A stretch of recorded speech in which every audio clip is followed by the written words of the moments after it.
Welcome to session 5 of Cloudbusting.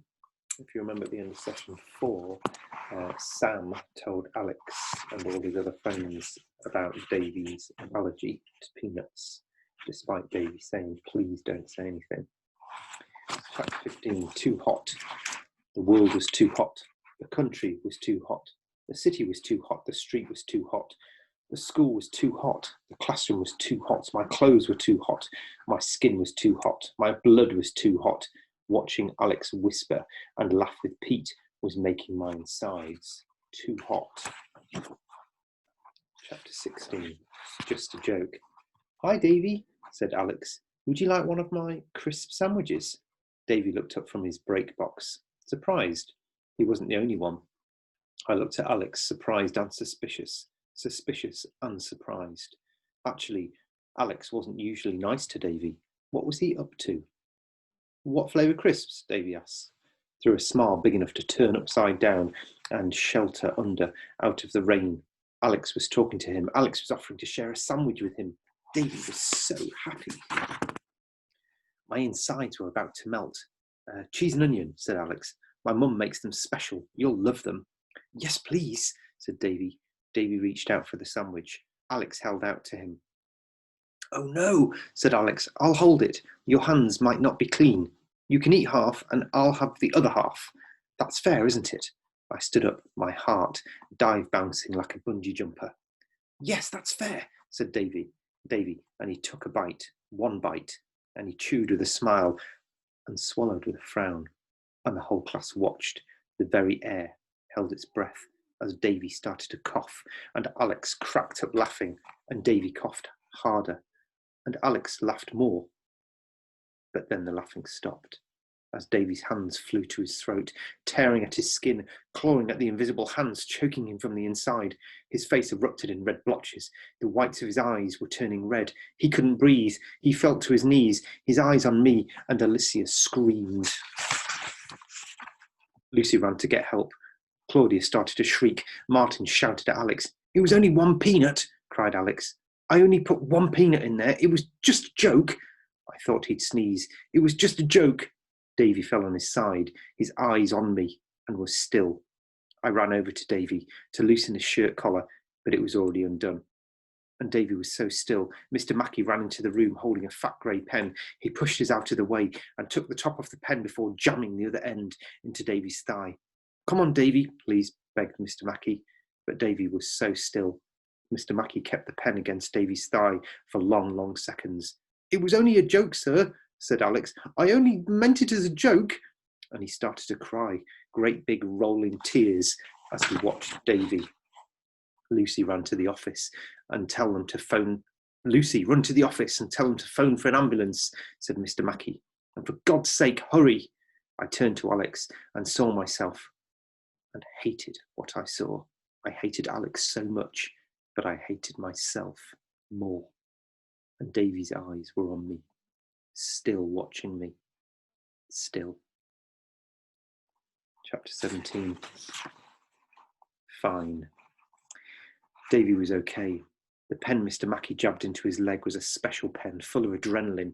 It did the trick. By the time the ambulance arrived, Davy was no longer unconscious. He said he was okay. I'm fine, Mr. Mackey, I'm fine.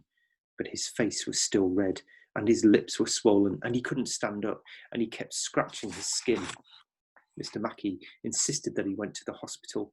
Davy's mum was going to meet him there. As the school secretary helped Davy out of the classroom, Mr. Mackey closed the door and turned to me and said, Sam, tell me exactly what's been going on, now. So I did, every detail. Mr. Mackey picked up Alex's sandwich from the floor where it had fallen and opened it. One more peanut sat in amongst the crisps on the other side of the sandwich. Mr. Mackey was so angry. Alex was still crying. Mr. Mackey took Alex out to see the head. Whilst he was gone, I turned around and everyone was looking at me. Everyone, eyes on me again. It wasn't my fault, I whispered helplessly, hopelessly. If I knew what Alex was up to, I'd have stopped him. A few eyes turned away at that. In disgust, in disbelief.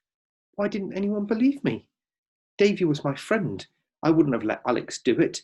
But no one knew Davy was my friend because I didn't want anyone to know.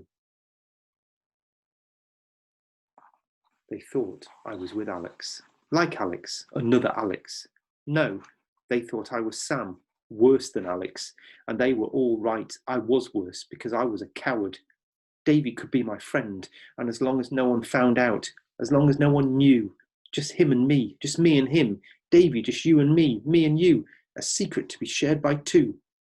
I ran from the room.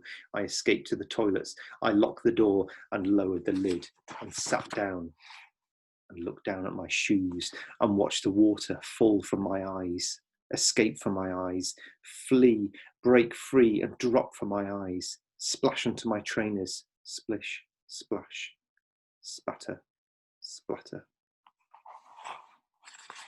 Chapter 18. How could you? Davy's mum refused to let her son come back to a school where anyone could do that to her boy.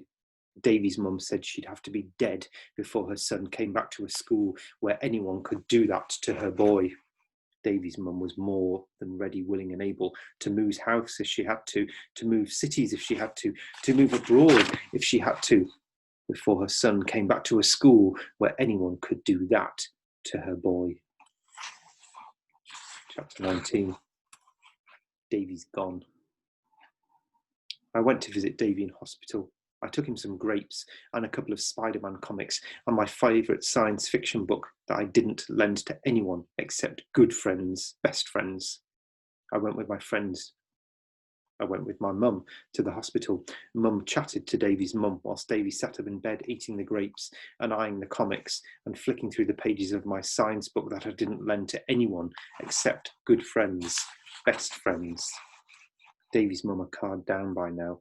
Besides, Davy wanted to stay at school. He didn't want to move to another one. Why not?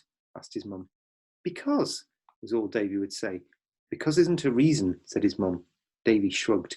He'd said everything he wanted to say. No more, no less. He looked at me, and there were no sparkles or smiles or sideways thoughts in his eyes. He looked at me the way everyone else looked at me. No more, no less. What do you think of these curtains, Davy? I asked desperately. Where had the old Davy gone? They're okay, shrugged Davy. Okay, they were more than okay. The hospital curtains around his bed were swirls of living colour, shouting scarlets, yelling yellows, booming blues and gargling greens, up and round, dancing, melting and merging around each other, hipping, hopping, tapping, bopping alive. They're okay, Davy said again. Where had the old Davy gone? Chapter 20. Okay. I knocked for Davy today. Want to go to the park? I said. Okay, he nodded. Okay, I don't like that word. We walked to the park in silence. How are you feeling? I said. Okay, he shrugged. That was that word again. There was that word again. The park wasn't too busy. Fancy a game of football? I asked. Okay, he replied. That word again and again. I glanced around. Find something quick. Or would you rather muck around in the adventure playground? Fine, okay, said Davy. No, it's not okay, I shouted. Stop saying that word. I hate that word. What do you want me to say? Asked Davy. I don't care, as long as it's not okay, I barked at him. And what's wrong with okay? Asked Davy. It's boring. It's nothing. It's not you, I tried to explain. But the words in my head didn't make any sense, except that Davy wasn't okay. So why say the word? This is what my mum wants, and this is what you want, and this is what the whole world wants. I'm the same as everyone else, said Davy. I'm okay. Chapter 21. Cloudbusting. Davy turned and walked away. Where are you going? I asked. Home, Davy replied. I don't belong here. And as I watched him go, I felt like I was letting liquid sunshine trickle through my fingers. I wanted to call him back, but I knew he wouldn't come. I checked the grass for glass and other nasty things, and when I found a patch of grass and nothing else, I sat down and thought, then lay down with my eyes closed. When I opened my eyes, clouds filled them, clouds so near I could almost reach out and touch them. Time to go cloudbusting. 2 was better than 1, but 1 would have to do. Cloudbusting, staring upwards, letting the clouds fill not just my eyes, but my ears and my mouth and my nose, touching the clouds, breathing them, sensing them, being them. Davy taught me how to do that.